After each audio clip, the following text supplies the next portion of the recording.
এবং আমরা জানিও যে নির্বাচন হচ্ছে একটা গণতন্ত্রের বৃহৎ উৎসব। এই উৎসবে সার্বজনীনতা রাখতে যত বেশি সংখ্যক মানুষকে সামিল করানো যায়, ভারতের নির্বাচন কমিশন বা রাজ্য নির্বাচন কমিশনগুলো তাদের অধীনে যারা কাজ করেন সেটাই প্রথম এবং প্রধানত লক্ষ্য হয়।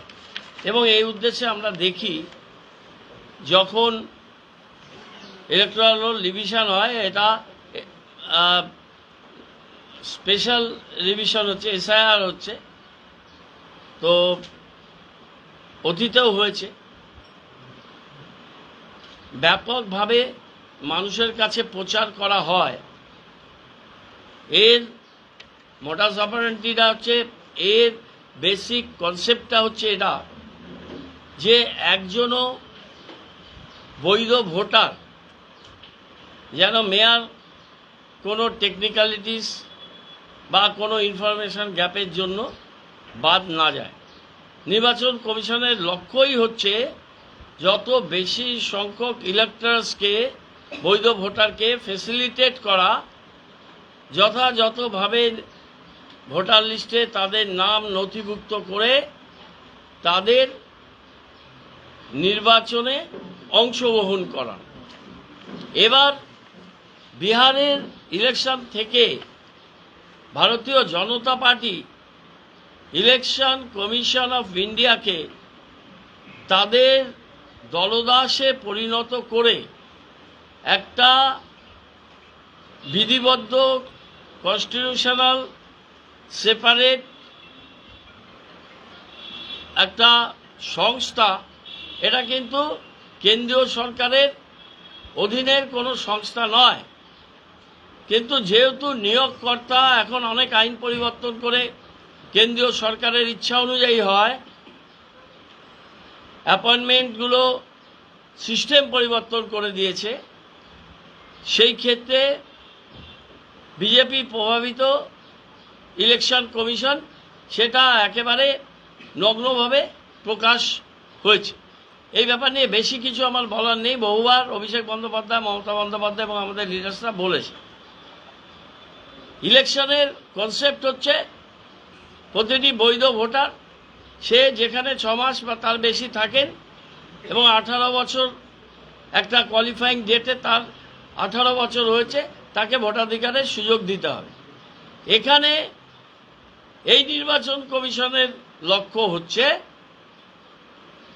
শাসক কেন্দ্রীয় সরকার তাদের পছন্দ মতো ভোটার তালিকা তৈরি করে সেই ভোটার তালিকার ভিত্তিতে নির্বাচন করে।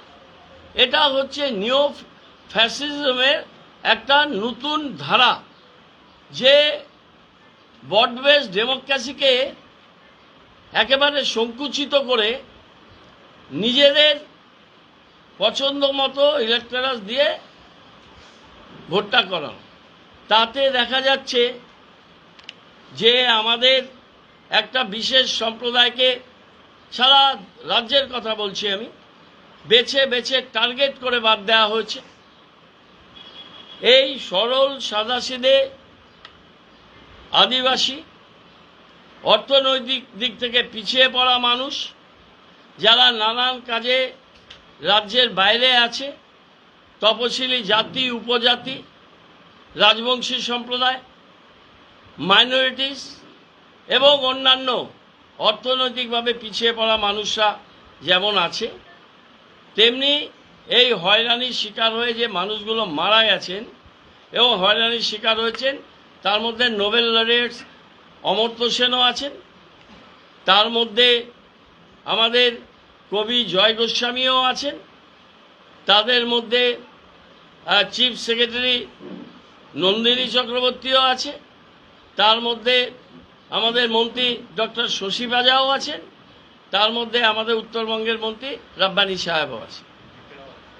হ্যাঁ, এবং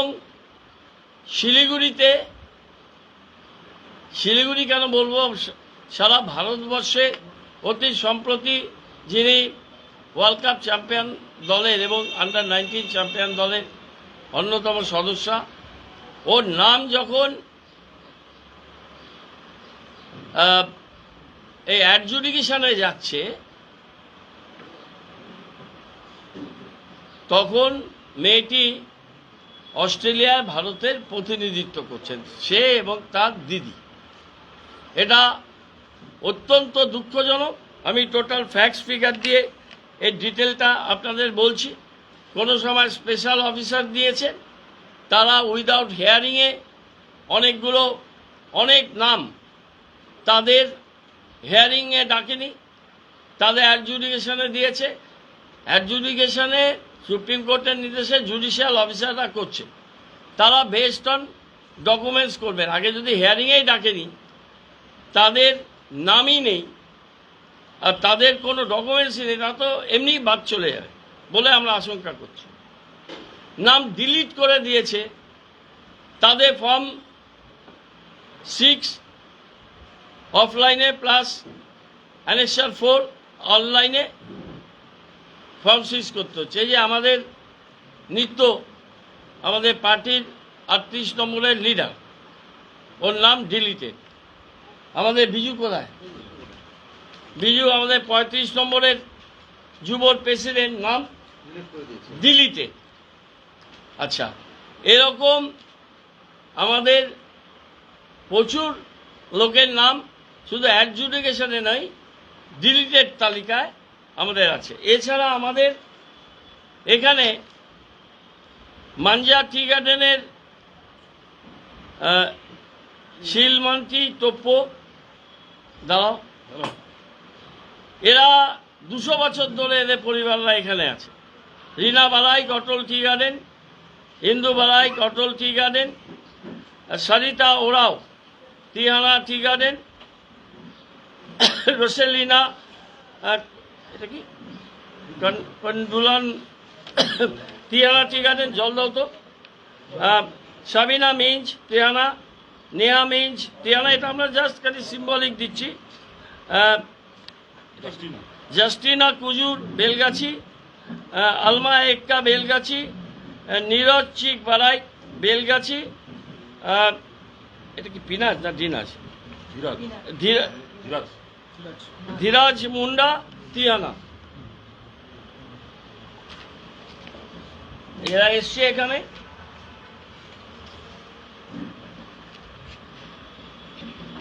এটা কি, এটা কি দিলে?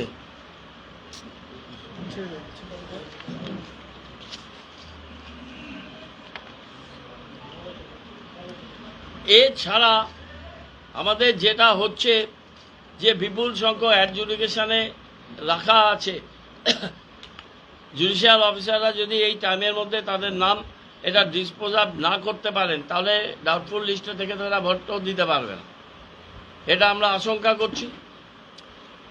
এই কতগুলো স্পেশাল অফিসার যেগুলোকে নিয়োগ করা হয়েছিল, স্পেশাল অবজারভার, তারা লজিক্যাল ডিসক্রিপেন্সিতে হিয়ারিং করার পরও তাদের অ্যাডজুডিকেশনে দিয়ে দেওয়া হয়েছে। অনেকের হিয়ারিং করা হয়নি, তাদের ডকুমেন্টসও নেওয়া হয়নি, তাদের অ্যাডজুডিকেশনে দিয়ে দেওয়া হয়েছে। তারপর দেখা যাচ্ছে একটি পরিবারের সবার নাম আছে, বাবা মার নাম নেই, বা বাবা মার নাম সবার আছে, ম্যাপিংয়ে আছে, সব কিছুতে আছে, আগে কোনো লিস্টে কিছু ছিল না, এই লিস্টে ডিলিটেশনে চলে গেছে বা অ্যাডজুডিকেশনে চলে গেছে।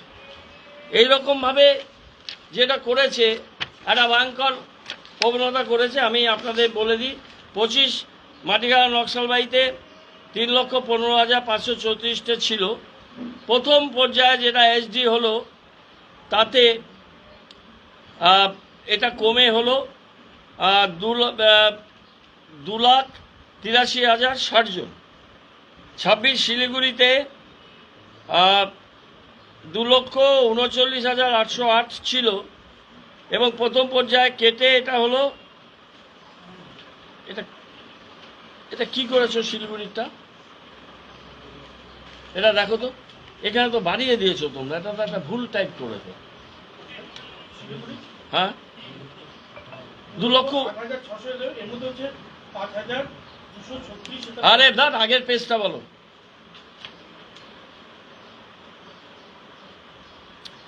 আরে যেটা মাটিগাঁ নকশাবাড়ি বললাম, শিলিগুড়িটা কি আছে বলো। শিলিগুড়িটা তো হচ্ছে 2,39,808 হচ্ছে টোটাল ভোটার ছিল আগে। হুম। তারপরে এটা হচ্ছে টোটাল যেটা হয়েছে 2,08,643। তার টোটালটা কি লিখেছো তোমরা পিছনে? টোটালটা কত কত বাদ গেছে? এটা 31,000, এটা প্রথমটা গেছে। প্রথমটাই বলছি। হ্যাঁ, প্রথমে 31,165 জন বাদ গেছে। এটা 31,165 শিলিগুড়িতে বাদ গেছে। মাটিগাড়া নকশালবাড়িতে 28,360, ফাঁসিদাবাতে 18,360, আর ডাবগ্রাম ফুলবাড়িতে হচ্ছে 38,377। এরা প্রথমভাবে গেছে। এবার মাটিগাড়া নকশালবাড়িতে ডিলিশন হচ্ছে 7,957, আর অ্যাডজুডিকেশনে আছে 14,775। শিলিগুড়িতে আছে 5236 হচ্ছে ডিলিশন, আর 8719 হচ্ছে অ্যাডজুডিকেশন। ফাঁসিদাওয়াতে ডিলিশন হচ্ছে 5,379, আর অ্যাডজুডিকেশনের 17,317। ডাবগ্রাম ফুলবাড়িতে ডিলিশন 16,491, আর অ্যাডজুডিকেশনে 15,903। এইটা হচ্ছে বিষয়। তার মধ্যে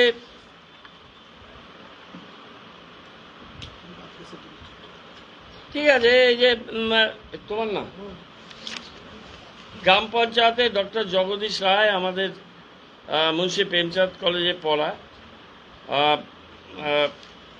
তার নাম ডিলিটেড। হ্যাঁ,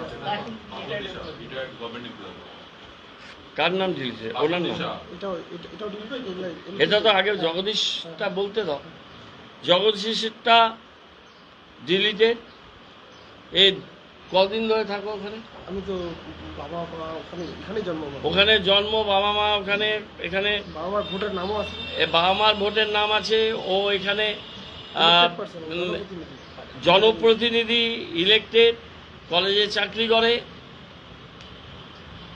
এখানে ইউনিভার্সিটিতে পড়াশোনা করেছে, এখান থেকে ডক্টরেট করেছে, এখানে কলেজ, এখানে স্কুল, জন্ম, কর্ম, বাবা মার নাম আছে, নাম কেটে দিয়েছে। বাসন্তী সাহা, গভর্নমেন্ট এমপ্লয়ি, 41 নম্বর ওয়ার্ডে, 41 নম্বর ওয়ার্ডে এনে এসছেন বাসন্তী সাহা। আমরা এগুলো জাস্ট আপনাদের দেখালাম। এই রকমভাবে তৃণমূল অ্যাক্টিভেট, সংখ্যালঘু, ট্রাইবাল, রাজবংশী সম্প্রদায়, এরা রাজবংশী সম্প্রদায়, অন্য জনজাতি গোষ্ঠী, ইকোনমিক্যালি ব্যাকওয়ার্ড, বিপিএল তালিকায় প্রত্যন্ত এলাকার মানুষ বেছে বেছে সব বাদ দিয়ে দিয়েছে। তো আমরা সমস্ত ডকুমেন্টেশন আমরা ইলেকশন অথরিটিকে দিয়েছি। আমরা আমাদের পার্টির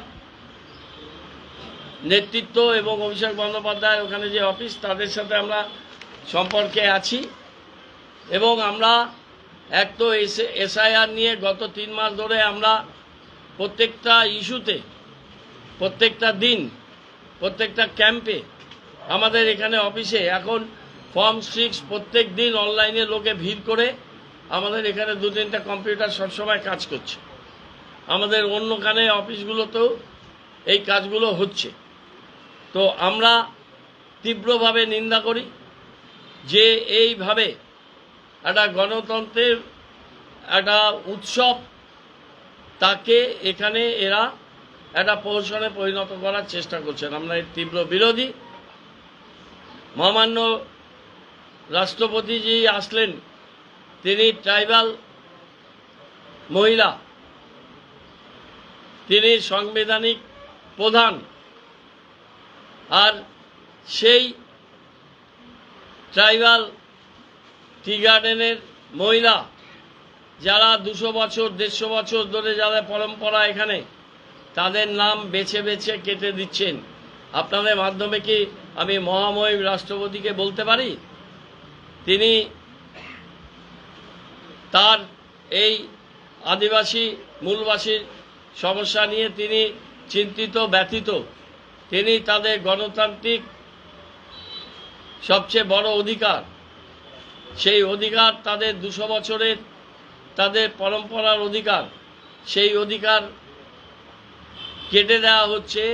আমি ভারতবর্ষের মহামান্য রাষ্ট্রপতিকে আমি একটা চিঠি লিখব as a citizen, as a mayor of Siliguri এবং তৃণমূল কোর কমিটির, তৃণমূল ওয়ার্কিং কমিটির একজন সদস্য হিসেবে মহামান্য রাষ্ট্রপতির কাছে চিঠি দিয়ে এই ট্রাইবালদের, বিশেষ করে ট্রাইবাল মহিলাদের, তাদের প্রোটেকশনের জন্য তাদের যে ন্যায্য দাবি, তাদের নাম, তাদের ভোটাধিকার, অন্য ব্যাপার তো পরে আছে, সামাজিক ন্যায়ের ব্যাপারটা পরে আছে। এই কেন্দ্রীয় সরকারের অঙ্গুলি হেলনে এই নির্বাচন commission, Gyanesh Kumar and company, তারা কেটে দিয়েছেন। মহামান্য রাষ্ট্রপতিজি কি তার গুড অফিসেস তিনি ব্যবহার করবেন এবং তিনি ইলেকশন কমিশনে হস্তক্ষেপ করে এদের ভোটাধিকারের ব্যাপারে কি ইনি সচেষ্ট হবেন? আমি শুধুমাত্র ট্রাইবালস, যারা টি গার্ডেন লেবারার্স, যারা মহিলা, কালকেই উনি এসছেন, ওনার কাছে মেল করে যেভাবেই হোক আমি ডিটেল রাষ্ট্রপতিজির কাছে আমি পাঠাবো। আমি আশা করব তিনি যেমন মানবিক মুখ নিয়ে এখানে এসেছিলেন, চা বাগানে ছুটে গেছেন, তার অফিসের ভুলে তিনি আগে বিধাননগরে যেতে পারেননি, পরে তিনি গেছেন। তিনি সেভাবেই রাষ্ট্রপতি, মহামান্য রাষ্ট্রপতি, তিনি এই সমস্ত ট্রাইবাল যারা, তারা আমাদের এখানকার মেয়ে, এখানকার সন্তান। যেমন আমাদের রাষ্ট্রপতিজি, তিনিও আমাদের পূর্বাঞ্চলের একজন গরীয়সী মহিলা এবং ট্রাইবাল। তিনি অন্ততপক্ষে এদের বেদনা, এদের দুঃখ কষ্ট তিনি বুঝবেন এবং এই যে একটা ভয়াবহ ড্র্যাকুলিয়ান সিস্টেম এদের অস্তিত্বকে বিপন্ন করে তুলছে, তিনি নিশ্চিতভাবেই, আমি বিশ্বাসী, তিনি অবিলম্বে হস্তক্ষেপ করবেন এবং এদের সবার ভোটাধিকার ফিরিয়ে দেবেন। এটা চাই এবং আজকের মধ্যে ড্রাফট করে আমরা পাঠাচ্ছি।